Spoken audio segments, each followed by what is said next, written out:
भीष्म प्रतिज्ञा। तेजस्वी पुत्र पाकर राजा, अच्छा एक बार आपको बता देते हैं पिछले चैप्टर में क्या हुआ था। गंगा और शांतनु दोनों हस्बैंड वाइफ का जो बेटा हुआ था, क्या नाम था उनका, देवव्रत। हाँ, देवव्रत जी हुए थे। फिर वो कुछ दिन गंगा जी ने उन्हें पाला और उसको शांतनु जी को दे दिया था। और उसके आगे कहानी ये है। तेजस्वी पुत्र पाकर राजा प्रकुलित मन से नगर को लौटे और देवव्रत राजकुमार के पद को सुशोभित करने लगा। मतलब वो उन्हें लेकर के राज में वापस लौट गए। 4 वर्ष और बीत गए। एक दिन राजा शांतनु यमुना तट की ओर घूमने गए तो वहां अप्सरा से सुंदर एक तरुणी खड़ी थी। मतलब एक औरत खड़ी थी यमुना तट पर। उस तरुणी का नाम था सत्यवती। मतलब उस औरत का नाम था सत्यवती। गंगा के वियोग के कारण राजा का मन में जो विराग छाया हुआ था वो इस तरुणी को देखते ही वीरान हो गया। मतलब वो ऐसे उदास थे, पर इसे देख करके वो थोड़ा सा उन्हें अच्छा लगा। कहा गया, उस सुंदरी को अपनी पत्नी बनाने की इच्छा उनके मन में बलवती हो उठी और उन्होंने सत्यवती से प्रेम याचना की। सत्यवती बोली, मेरे पिता मल्लाहों के सरदार हैं, पहले उनकी अनुमति ले लीजिए, फिर मैं आपकी पत्नी बनने के तैयार हूँ। मतलब अपने पापा जी से बोला पूछने के लिए। राजा शांतनु ने जब अपनी इच्छा उन पर प्रकट की तो केटवराज ने कहा, आपको मुझे एक वचन देना पड़ेगा। उनके पिता का नाम केटवराज था, याद करिएगा, एग्जाम में आएगा। तो उनसे ऐसे पूछा, आपको एक शर्त माननी पड़ेगी।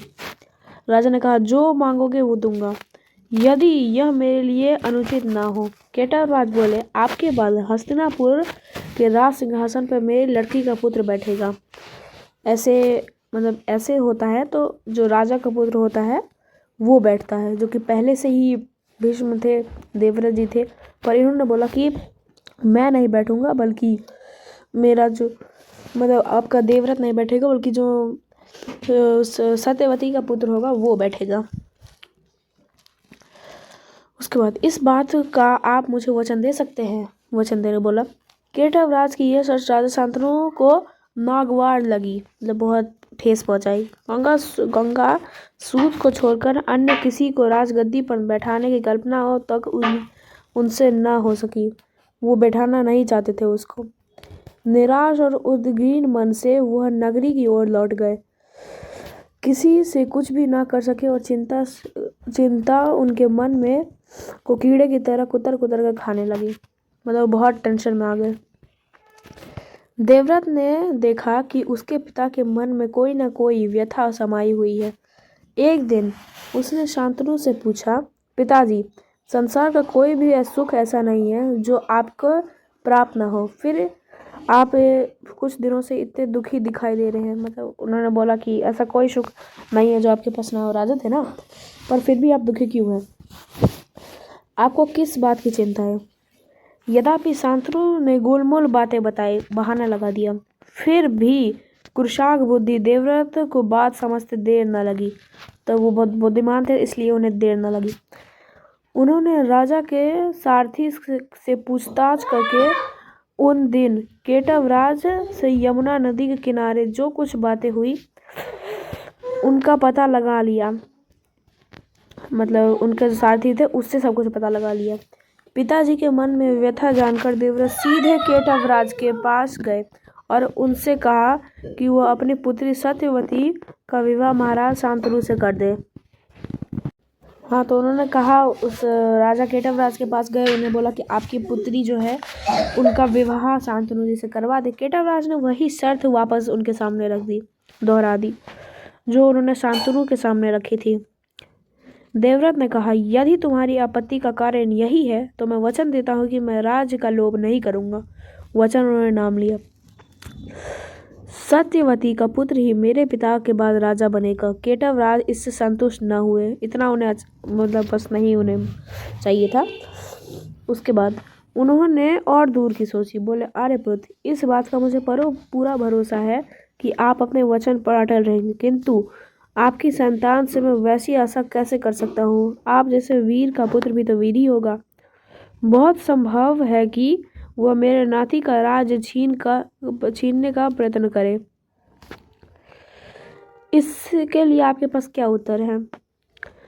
यह प्रश्न मतलब केटवराज का प्रश्न आप अप्रत्याशित था, मतलब उसका आंसर ही नहीं दे पा रहा था वो। उसे संतुष्ट करने का यही अर्थ हो सकता है देवव्रत अपने भविष्य का भी बलिदान कर दे। किंतु पृथु भक्त देवव्रत इससे जरा भी नहीं विचलित हुए। गंभीर स्वर में उन्होंने यह कहा, मैं जीवन भर विवाह ही नहीं करूंगा, आजन्म ब्रह्मचारी रहूंगा। मेरे संतान ही ना होगी, अब तो तुम संतुष्ट हो? किसी को आशा न थी कि तरुण कुमार ऐसी कठोर प्रतिज्ञा करेंगे। देवव्रत की भयंकर प्रतिज्ञा क्या लिखा? देवव्रत ने भयंकर प्रतिज्ञा की थी, इसलिए उस दिन से उनका नाम भीष्म पड़ गया। ये आपको पूछ सकता है कि भीष्म क्यों नाम पड़ा था। केटवराज ने सांसद अपनी पुत्री का देवव्रत के सदा विदा कर दिया। सत्यवती ने शांतनु के 2 पुत्र हुए, चित्रांगद और विचित्रवय। शांतनु ने देहावसान पर चित्रांगद हस्तिनापुर के सिंहासन पर बैठे और उनके युद्ध में मारे जाने पर विचित्रवय की 2 रानियां थीं, अंबिका और अंबालिका।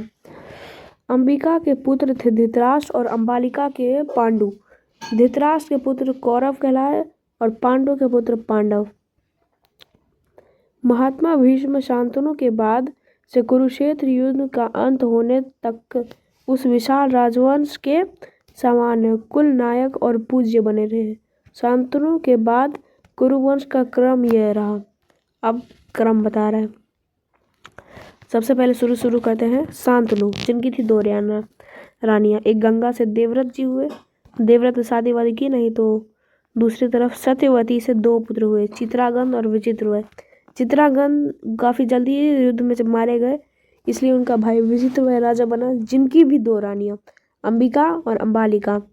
अब अंबिका से धृतराष्ट्र हुए, ठीक है, धृतराष्ट्र हुए और धृतराष्ट्र के पुत्र धृतराष्ट्र से कौरव हुए। फिर अंबालिका से पांडु और पांडु से पांडव, यानी कि पांडु और धृतराष्ट्र दोनों थे भाई। तो इस चैप्टर में इतना ही था। मतलब पूछ सकता है आपको कि भीष्म का नाम कैसे पड़ा उन पे और वगैरह वगैरह। तो वीडियो पसंद आया तो लाइक करिएगा, सब्सक्राइब करिएगा। Bye bye.